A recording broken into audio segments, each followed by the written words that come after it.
it's Jay from J Schwanke's Life in Bloom, and I'm here with our friends at English Gardens to show you how to create a container that can be a cutting garden for your deck or patio. One of the things that I've inspired through J Schwanke's Life in Bloom on public television is the concept of a range plant. I'm always looking for plants that I can plant so that I can cut them for arrangements. That's the thing that's the most important to me is I want to arrange my flowers. So many things I plant, almost everything that goes into my garden is something that I can cut. We can translate that arrange plant concept to a container garden. So the other day I was at English Gardens. I got this wonderful window type box. It's plastic. It has holes in the bottom, and they actually have little plugs in them like this. So when you get them, make sure you pop out those little plugs so we have room for the drainage. And we still want to add a layer of stones inside there. So I'm using the Spanish tiles. And we're going to throw a layer of those down. That's a perfect way for us to ensure that we're going to have good drainage all the time. When we water this, we want to water it thoroughly, and then we want to let it dry out, okay? So we want the water to come out the bottom. We don't want a sealed container for a project like this. Next, we're going to add our Proven Winners Premium Potting Soil. They are the experts, and so it's great. And we're going to add a layer of that potting soil over the top of the Spanish tiles we have down inside here so that our roots aren't sitting on top of stone and they have somewhere to go. And they can establish themselves throughout the summer. Really, really wonderful. Okay, our next step, we're going to add a little bit of our organic fertilizer on top of this. There we go. Time released throughout the summer so that it's perfect for us. Now, one of the things I want you to think about too is with a container like this, you could make it easy for different times of year. One of the things that they have at English Gardens that's so incredible are the hanging baskets. Look at this purple pansy.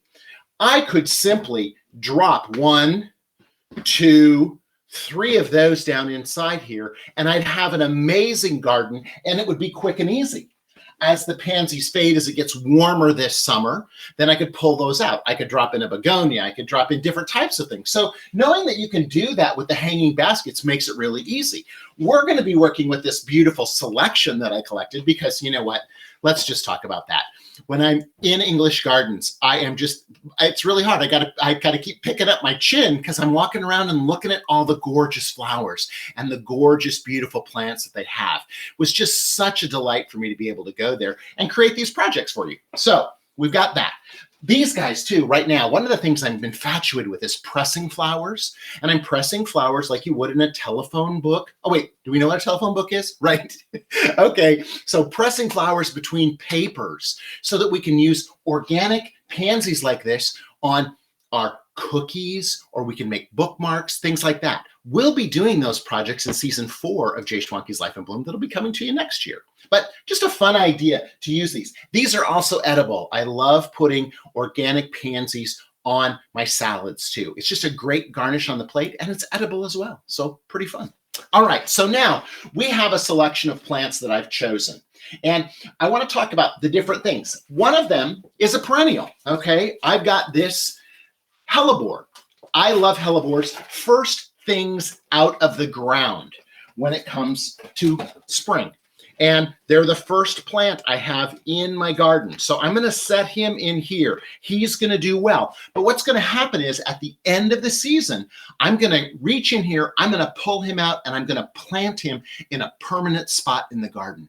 Because then I will have him next year, and my investment continues to pay off. Really great opportunity.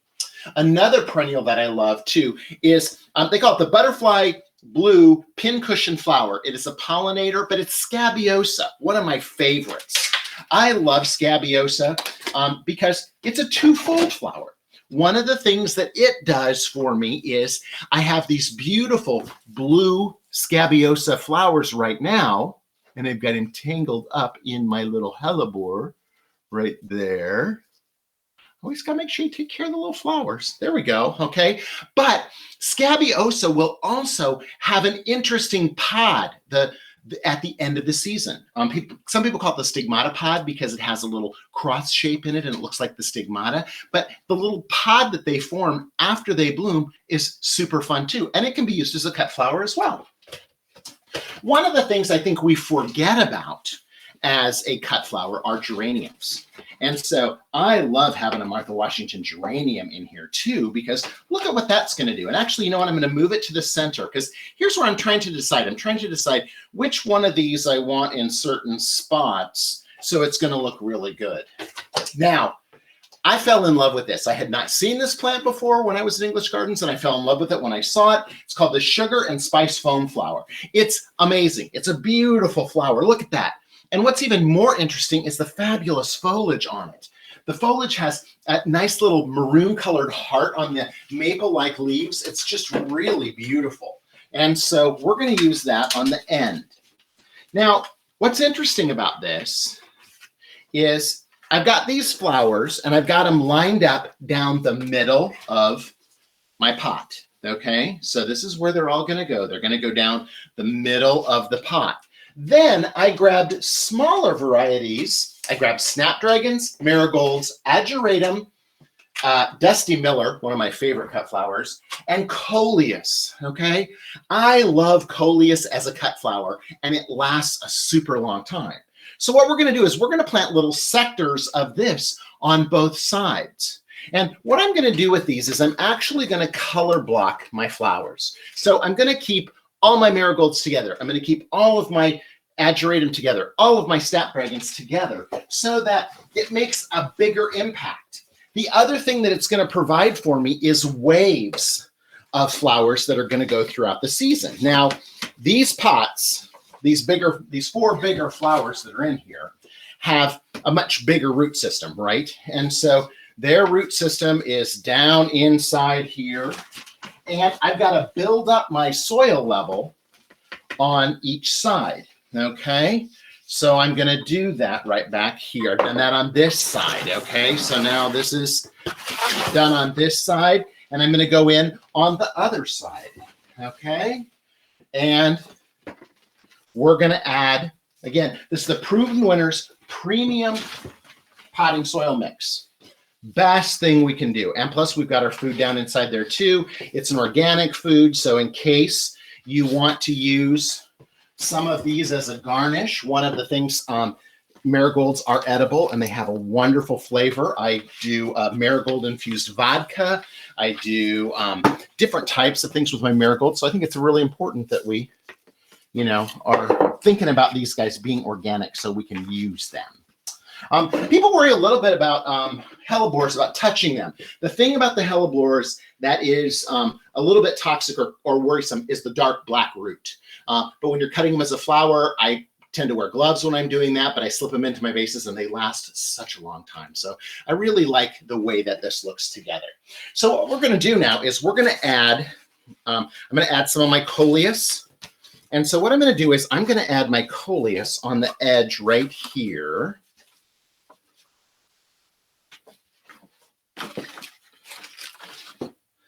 And I'm going to bring a couple around the front right here on this side.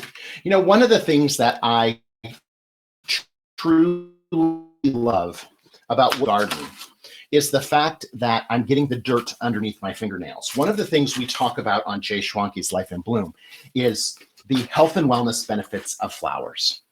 And when we're arranging flowers, actually, when we're talking about a cutting garden like this, and we're talking about arranging those flowers into a vase, our body's releasing endorphins that are going to make us feel happier, make us feel less depressed, make us in larger circles of friends. I mean, there's just so many great benefits about that. And one of the things that I want to encourage you is when you're arranging flowers, be sure that you are pleasing yourself. It's the same, and those health and wellness benefits that we have with arranging flowers also extend to planting. One of the things is when we get the dirt under our fingernails, right?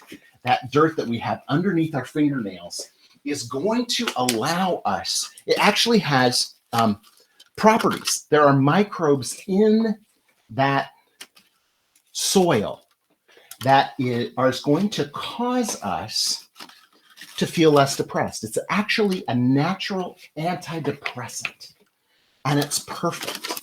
I'm gonna come around to the other end, reaching way down here to get these. I love the contrast. Look at that of those marigolds against those hellebores. Oh my gosh, it's so great. And look at how much more meaningful those colors are for those flowers when I'm adding them in these waves. Now here, the little snapdragons. We're going to add snapdragons on the end down here. Now, the other great thing about cutting, and I know that some people are like, oh, you're going to plant flowers in your garden and you're going to cut them. Yeah, I am that guy. And what I love about it is that those flowers actually produce more flowers when I am cutting them than if I were to just leave them alone, okay? And so super easy for me to do that. Now I've rounded this corner back here, and you see what that looks like, right? Look at, we've got those great big panels of different colors there. And I'm gonna spin it around so you can see, look at, we've got our coleus there, we've got these, and here's the thing I love. One of the things I love to add to my arrangements are Dusty Miller, because Dusty Miller provides that gray tone and texture into that arrangement. Now, obviously, once I have everybody in place, I'm going to make sure that I've got soil covering everybody. And then what I'm going to do is I'm going to go back in and I'm going to water. Okay. And I'm going to ensure that I water it thoroughly so that water runs out the bottom of my container and also thoroughly soaks everything. Now look at that. That was, okay, it's perfect. It's like a puzzle. Okay. Now I've also told you, I like to make sure that all of my container gardens look great to start with. And so obviously this is going to be a showcase, but it's going to get even better as the season moves along, right? And so let's take one more peek at that. Next stop for this is taking it, watering it all in, and then we can start to cut pieces and parts of this to make beautiful arrangements. Even a little arrangement that we can put on our desk. It's going to make us more creative. It's going to make us feel calm. Surrounding ourselves with flowers is so important, and that's what Arrange Plant is all about. There's no better resource for these beautiful types of flowers than our friends at English Gardens. And I thank them so much for allowing me to share this cutting garden container garden with you today. It's a perfect opportunity for us to add more flowers to our life in bloom. Until next time, keep having fun with flowers.